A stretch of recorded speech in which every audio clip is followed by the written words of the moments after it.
Hello everyone, good morning, welcome back to my channel. But wait, আমি এই ভিডিওটা আমার কোন চ্যানেলে পোস্ট করব? I mean confuse Souvik with a cup of city না সৌভিকের স্টোরি, সেটাই তো বুঝতে পারছি না। By the way, today is 26 January, so wish a all happy Republic Day. আর এখানে আমরা ব্রেকফাস্ট করে নিচ্ছি, তারপর আমরা যাব নাহানেতে। আর যারা ভিডিওগুলো দেখো তারা তো বুঝতেই পারছো, এখন আছি আমি হিমাচলের সিরমৌর ডিস্ট্রিক্টের শম্ভুবালাতে। এখানে বাইরে কিউট শ্যাডো তার কিউট পোজ দিতে ব্যস্ত। আর আমরা এখানে ফটাফট রেডি হয়ে নিলাম। আমি আর গুড্ডু ভাইয়া যাব নাহানেতে। কিউট শ্যাডোকে একটু মাথায় হাত বুলিয়ে দিচ্ছি, কারণ ও এতটাই কিউট, সবসময় বাইরে বেরোলেই চলে আসে ছুটে, লেজ নাড়াতে থাকে। যদিও ওয়েদার রিপোর্টে আজকে দেখাচ্ছিল 20% রেন, বাট বেশ রৌদ্র উজ্জ্বল আবহাওয়া। গুড্ডু ভাইয়া গরুদেরকে ঘাস দিল, তারপরে আমরা বেরিয়ে যাব। বেশ নীল আকাশ, আর অলরেডি বসন্ত এসে গেছে, বাট আর তার সঙ্গে বর্ষাও এসে গেছে। আই মিন যবে থেকে বসন্ত শুরু হয়েছে, বসন্ত পঞ্চমীর দিন থেকেই, ওই দিন থেকে হালকা হালকা বৃষ্টিও হচ্ছে হিমাচলে। এনিওয়ে, এটাই ব্লেসিং যা আজ এখনও পর্যন্ত বৃষ্টি হচ্ছে না, যার কারণে আমরা বেরোতে পারছি। বাড়ি থেকে যখন বেরিয়েছিলাম তখন বেশ গরম গরম অনুভব হচ্ছিল সোয়েটার পরার পর, বাট রাস্তায় এই জঙ্গলের রাস্তা দিয়ে যেতে যেতে হালকা হালকা ঠান্ডা ঠান্ডা ফিল হচ্ছে। আর এই জায়গাগুলো থেকে পাহাড়ের ভিউটা দারুণ আসছিল। একদিকে জঙ্গল, একদিকে পাহাড়, তার সাথে নীল আকাশ, সাদা মেঘ, দারুণ লাগছিল। এই জায়গাটার নাম খাজুরনা, এটা শম্ভুবালা থেকে নাহান যাওয়ার পথে পড়ে। আর এই জায়গায় এই নতুন ব্রিজটা তৈরি হচ্ছে। ব্রিজটা তো দেখতে দারুণ, বাট নিচে তেমন কোনো সাপোর্ট নেই। বুঝতে পারছি না এটা হাওড়া ব্রিজের স্ট্রাকচারে বানাচ্ছে কি না, বাট ঘুরে ঘুরে যেতে আমার বেশ ভালো লাগে, কারণ পুরনো এই ব্রিজের কাছে আসলে একটা হরর ফিলিং আসে, যেমন হরর মুভিতে আমরা দেখতাম সেই রকম। এনিওয়ে, এই ব্রিজের নিচে দিয়ে কিন্তু মারকান্ডা বয়ে চলেছে, আর তারপর পাহাড়ের গা দিয়ে এইভাবে ঘুরে ঘুরে ওপরে উঠতে হয়, কারণ নাহানটা আছে শম্ভুবালা থেকে অনেকটাই ওপরে, পাহাড়ের ওপর। আর এর একদিকে পুরো খাতের দিকে তাকালে মনে হয় যেন আকাশ মেঘগুলো আমাদের অনেকটা নিচে। এর পাশ দিয়ে, এই বিল্ডিংয়ের পাশ দিয়ে যখন প্রথম নাহান গিয়েছিলাম তখন প্রচণ্ড ভয় লাগতো। এই দিকের এই খাতটা দেখতে দারুণ লাগে ওপর থেকে, বাট বি কেয়ারফুল। কারণ যারা আমাদের মতো পাহাড় দেখতে চাও, এক্সাইটমেন্টের চাপে ধারের দিকে চলে এসো না, একটু পা স্লিপ করলেই পুরো খাতে, আর খাতে পড়া মানে নিচে যাবে তার সঙ্গে সঙ্গে পুরো উপরে। So safety is first priority, because life is most precious than anything. এরপর আমরা ধীরে ধীরে আরও এগোতে থাকলাম। আর এই দিকে দেখতে পাচ্ছ গাড়িগুলো যেখানে দাঁড় করানো, ওর ঠিক পাশেই খাত। আর একদিকে যেই দিকে বাড়িগুলো আছে ওই দিকগুলো পাহাড়ের আরও উঁচু দিক, ওখান থেকে ঘুরে ঘুরে গোল রাউন্ড পাকিয়ে পুরো নাহানে পৌঁছে যেতে হয়। বাই দ্য ওয়ে, তোমাদেরকে তো বলাই হয়নি নাহানে আমরা কোথায় যাচ্ছি। নাহানের দিল্লি গেটের সামনে যেই গ্রাউন্ডটা আছে, ওখানে 26 জানুয়ারি আই মিন রিপাবলিক ডে উপলক্ষে যেই প্রোগ্রামগুলো হচ্ছে ওখানেই আমরা যাচ্ছি ওটা অ্যাটেন্ড করতে। তো আমরা গ্রাউন্ডে এসে কিছুক্ষণ বসলাম, আর পেছনের দিকে দেখো সেই গোলাপি বাসটা। जनवरी देखने के लिए बोलिए। हेलो गाइस, आज हम आए हैं नाहन घूमने के लिए, 26 जनवरी देखने के लिए। वहाँ को दिखाओ।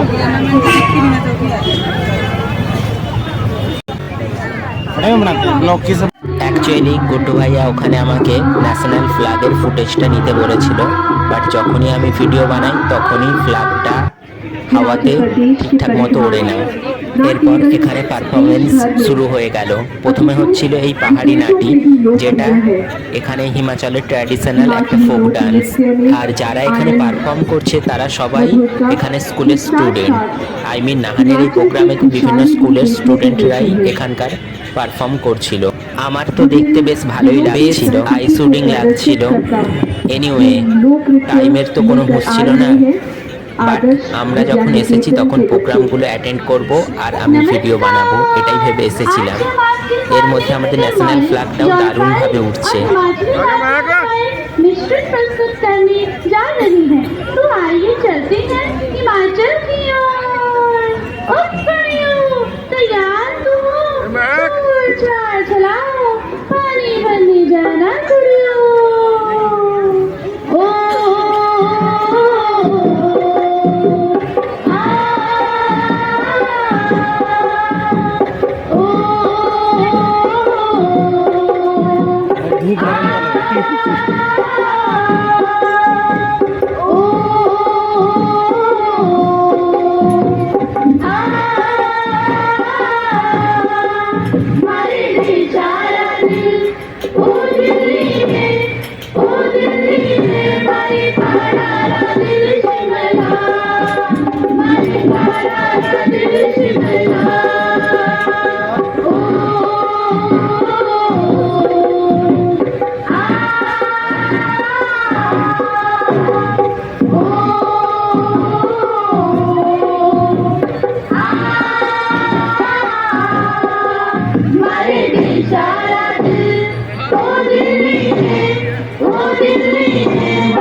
Kessi lagi kessi, ayam moja, motora aye, pada mere bare.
একে একে পাহাড়ি নাটি, তারপর গীতা, এইভাবে একে একে সব এখানকার কালচারাল পারফরমেন্স দেখানো হচ্ছিল। রিপাবলিক ডে সেলিব্রেশনের এই জিনিসগুলো আমার দারুণ লাগে, কারণ কারণ যেই জায়গায় হচ্ছে সেই জায়গার সংস্কৃতি, তার বৈশিষ্ট্যগুলোকে তুলে ধরা একটা অন্যরকম ব্যাপার থাকে এর মধ্যে।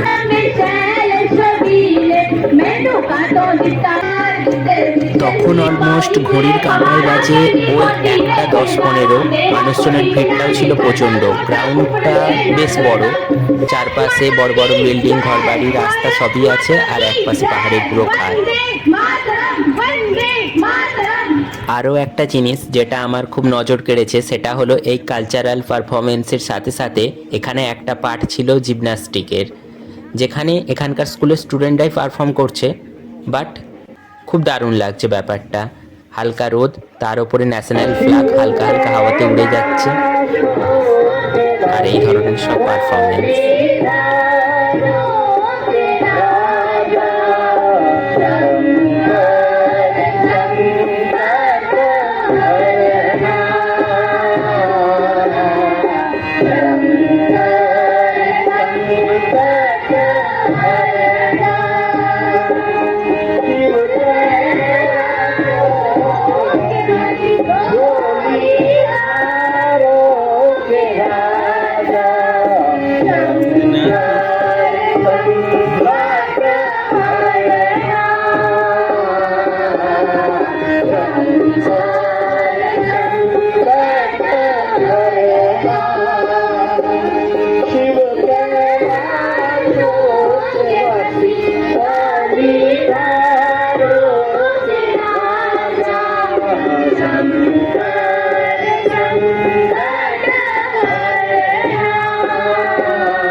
এনিওয়ে, ঘড়ির কাঁটায় তখন 2টো বাজে আর আমাদের বাড়ি ফেরার টাইম।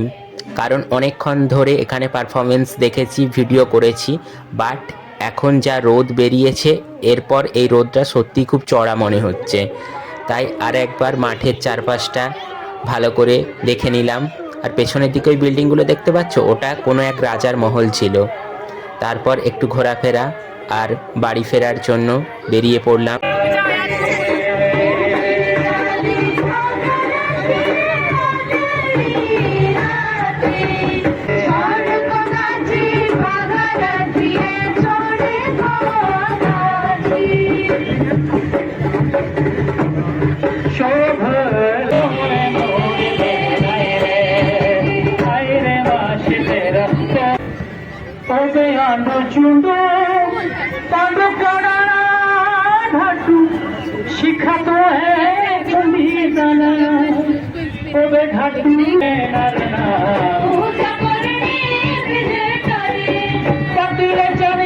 এরপর আমরা চলে এসেছিলাম ওই গ্রাউন্ডের পাশের একটা মার্কেটে।